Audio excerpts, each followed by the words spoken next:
दशरथ द्वारा कैकई को 2 वरदान देना।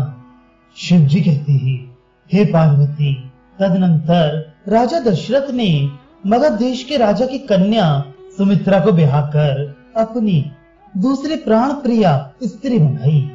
कैकई देश के राजा की कमल नयनी कन्या कैकई को ब्याह कर उन्होंने बड़े आदर पूर्वक तीसरी पत्नी बनाई। इन तीनों के अतिरिक्त अन्य भी उनकी 700 स्त्रियां थी। इस प्रकार आनंद पूर्वक राजा दशरथ दान, मान, भोग, ऐश्वर्य आदि के द्वारा पृथ्वी का शासन करते हुए वृद्ध हो गए। परंतु उन परम धार्मिक राजा दशरथ के कोई संतान नहीं हुई। हे प्रिय पार्वती, पुत्र के बिना राजा को रूप यौवन युक्त मनोगी कौशल्या, कैकई तथा सुमित्रा आदि स्त्रियां राज्य और विशाल अयोध्यापुरी सुनी तथा व्यर्थ दिखने लगी। उसी समय देवताओं और दानवों में राज्य के लिए बड़ा भारी युद्ध आरंभ हो गया।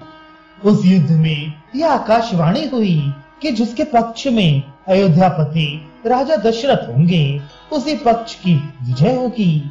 उस वाणी को सुनकर पवन देव ने शीघ्र जाकर राजा दशरथ से युद्ध में सम्मिलित होने की सादर प्रार्थना की।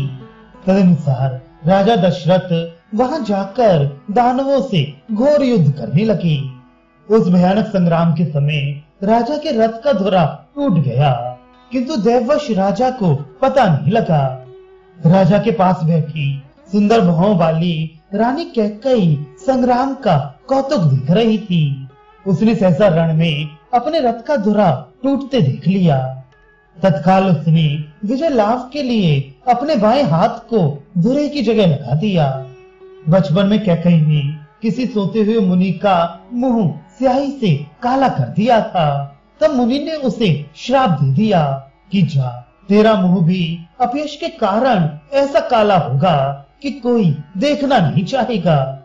जब मुनि वहां से चलने लगे, तब कैकई ने भक्ति पूर्वक बाएं हाथ से उनका दंड कमंडल उन्हें दे दिया। इस सेवा से प्रसन्न होकर मुनि ने उसे वरदान दिया कि जा, तेरा बायां हाथ समय पड़ने पर वज्र जैसा कठोर हो जाएगा और किसी तरह घायल ना होगा। कैकई ने उस वर का स्मरण करके ही अपने हाथ को धुरे के सदृश बनाकर रथ में लगा दिया था। रण में दैत्यों को जीतने के बाद राजा दशरथ ने कैकई के इस साहस भरे कार्य को देखकर प्रसन्नता पूर्वक उससे 2 वर मांगने के लिए कहा। उसने भी उन दोनों वरों को राजा के पास ही धरोहर रूप में रख दिया और कहा कि जब मैं मांगूं तब आप ये 2 वर मुझे दे दीजिएगा। बहुत अच्छा कहकर राजा अपनी स्त्री के साथ अयोध्या लौट आए।